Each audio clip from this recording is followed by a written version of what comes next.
नमस्कार, जय हिंद, वंदे मातरम। दोस्तों, स्वागत है आप सभी का बेस्ट स्टडी एजुकेशन 01 में। तो गाइस, 10th एंड 12th की परीक्षा नज़दीक आते हुए देखते हुए हमने इस वीडियो को अपलोड किया है। तो गाइस, जैसे कि 10th और 12th की परीक्षा नज़दीक ही है और लगभग उसमें जो टॉपिक आपका आता है अलंकार। क्या आता है? अलंकार। अलंकार 1 या 2 नंबर के आते हैं और फिर डेफिनेशंस विद एग्जाम्पल के।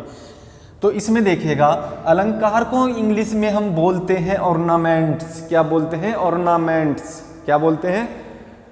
ऑर्नामेंट्स। अब इसके डेफिनेशंस देख लेते हैं कि क्या है इसकी डेफिनेशंस। देखिएगा, अलंकार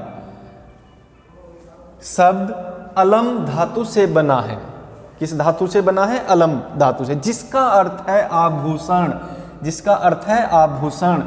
जिस प्रकार शरीर को सजाने संवारने के लिए आभूषण की आवश्यकता पड़ती है, यानी गहनों की आवश्यकता पड़ती है, ठीक उसी प्रकार से काव्य की शोभा बढ़ाने के लिए भी हमें अलंकारों की आवश्यकता पड़ती है। काव्य की शोभा बढ़ाने वाले उपकरणों को हम क्या बोलते हैं? अलंकार। काव्य की शोभा बढ़ाने के लिए किस चीज की आवश्यकता पड़ती है? अलंकार की। तो हिंदी के कवि केशव दास एक अलंकारवादी कवि हैं। ये प्रश्न और आंसर ये दोनों साथ में है। हिंदी के अलंकारी कवि कौन है भाई? केशव दास। कौन है? केशव दास। और इन्हीं को अलंकारवादी कवि भी कहा जाता है। आपका बहुविकल्प यानी मल्टी चॉइस में आपका आ सकता है ये कि भाई हिंदी के अलंकारवादी कवि कौन है। तो अगर आपको पता होगा केशव दास है तो आप सटीक से मार देंगे। फिर बात कर लेते हैं हम अलंकार। अलंकार कितने प्रकार के होते हैं? 3 प्रकार के। कितने प्रकार के? 3 प्रकार के। नंबर 1 शब्द अलंकार यानी शब्दों पर आधारित या आश्रित अलंकार। नंबर 2 अर्थ अलंकार यानी अर्थों पर आधारित या अर्थों पर आश्रित। और नंबर 3 है आपका आधुनिक अलंकार। आधुनिक अलंकार का प्रयोग हम ना के समान करते हैं और परीक्षा में भी ये ना के समान पूछा जाता है। फिर देखिएगा, अब हम देख लेते हैं शब्द अलंकार। क्या देख लेते हैं? शब्द अलंकार। शब्द अलंकार में आते हैं आपके अनुप्रास, यमक और श्लेष। शब्द अलंकार में क्या क्या आते हैं? अनुप्रास, यमक और श्लेष अलंकार। अब देखिएगा, अनुप्रास की डेफिनेशन बहुत ही शॉर्ट तरीके से आपकी डेफिनेशन ये लिखाई गई है। जैसे जहां पर वर्णों की आवृत्ति बार बार होती है। देखिएगा कितनी छोटी डेफिनेशन है। जहां पर वर्णों की आवृत्ति बार बार होती है वहां पर श्लेष अनुप्रास अलंकार होता है। सॉरी। एग्जाम्पल्स, जय जय भारत भूमि भवानी, यानी यहां पर वर्ण की आवृत्ति होगी भा, भू और भवानी। तो हम इसको कहेंगे अनुप्रास अलंकार। क्या कहेंगे? अनुप्रास अलंकार। इसके बहुत सारे उदाहरण होते हैं जहां पर वर्ण की आवृत्ति बार बार होती है। और देख लेते हैं अब नेक्स्ट है आपका यमक अलंकार। जहां पर एक शब्द एक से अधिक बार प्रयोग में लाया गया हो। जहां पर एक शब्द एक से अधिक बार प्रयोग में लाया गया हो किंतु उसका अर्थ अलग अलग हो। किंतु उसका अर्थ कैसा हो? अलग अलग हो, वहां पर यमक अलंकार होता है। वहां पर कौन सा अलंकार होता है? यमक अलंकार।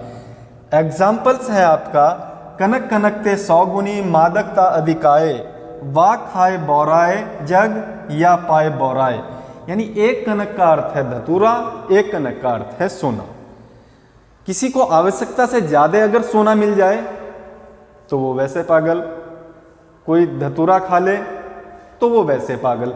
यानी कोई सी भी चीज आवश्यकता से ज्यादा अगर मिल जाती है तो उसमें व्यक्ति बौरान लगता है, यानी पगला जाता है। क्या हो जाता है? पगला जाता है। अब हम बात करते हैं श्लेष अलंकार की। जहां कोई शब्द एक ही बार प्रयोग किया गया हो। डिफरेंट समझिएगा स्टूडेंट्स। जहां पर कोई शब्द एक ही बार प्रयोग में लाया गया हो किंतु प्रसंग भेद में उनका अर्थ अलग अलग हो। किंतु प्रसंग भेद में जब हम उनके अर्थ निकालते हैं उनका अर्थ अलग अलग हो। फॉर एग्जाम्पल्स है आपका, जैसे रहीमन पानी राखिए बिन पानी सब सोन, पानी गए न उभरे मोती मानस चून। यानी रहीमन पानी राखिए बिन पानी सब सोन, पानी गए न उभरे मोती मानस चून। तो यहां पर मोती का जो अर्थ लगा है वो लगा है चमक। मानुष का अर्थ है प्रतिष्ठा यानी मान सम्मान, रेस्पेक्ट। और चून का अर्थ है जल। चून का अर्थ है जल, यानी अगर किसी व्यक्ति का मान प्रतिष्ठा अगर चली जाए तो बेकार है, जल के बिना भी हम बेकार हैं। और अगर चमक नहीं है यानी कोई शोहरत नहीं है आसपास में तो भी व्यक्ति बिल्कुल अर्थहीन होता है, यानी उसका कोई अस्तित्व नहीं होता। अब हम बात कर लेते हैं अर्थ अलंकार की। शब्द अलंकार आपके कंप्लीट हो चुके हैं, अब बात करते हैं हम अर्थ अलंकार की। उपमा अलंकार, जहां पर किसी वस्तु या व्यक्ति की तुलना किसी अन्य वस्तु या व्यक्ति से समान गुण धर्म के आधार पर की जाए वहां पर उपमा अलंकार होता है। वहां पर कौन सा अलंकार होता है? उपमा अलंकार होता है। जैसे एग्जाम्पल है आपका मुख चंद्र सा सुंदर, यानी मुख चंद्र सा सुंदर। और उपमा अलंकार को पहचानने के लिए जो शब्द होते हैं वे होते हैं सा, सी, से, ऐसा, जैसा, ज्यो या समान। ये इसमें क्या होता है कि तुलना किसी वस्तु की किसी दूसरे से की जाती है, यानी उसके समान गुणों से की जाती है। अब इसने क्या कहा कि मुख चंद्र सा सुंदर, मुख कैसा है? चंद्र है। उपमेय क्या है? मुख। चंद्र क्या है? उपमान। और समान गुण क्या है? आपके सुंदरता, यानी जैसा सुंदर चंद्रमा है वैसा ही सुंदर मुख है। अब बात कर लेते हैं उत्प्रेक्षा अलंकार, जहां पर उपमेय में उपमान की संभावना की जाए। जहां पर उपमेय में उपमान की संभावना की जाए वहां पर आपका उत्प्रेक्षा अलंकार होता है। जैसे मुख मानो चंद्र है, मुख मानो चंद्र है। यहां पर क्या कहा था उसने? उपमा में कहा था कि मुख चंद्र सा सुंदर।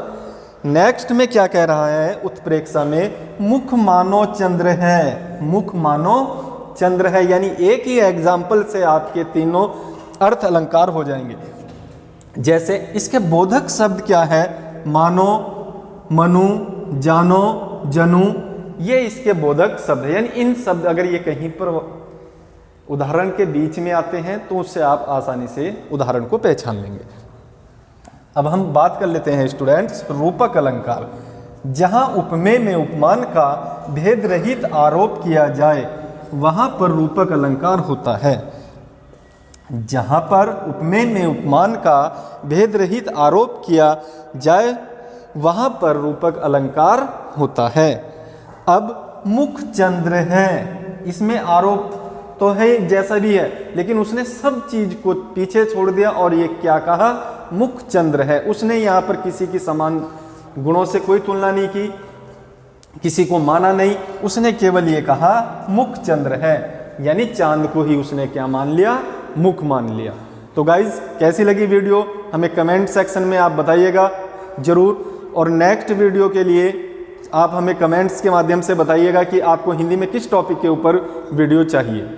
मिलते हैं आपसे नेक्स्ट वीडियो में, तब तक के लिए जय हिंद।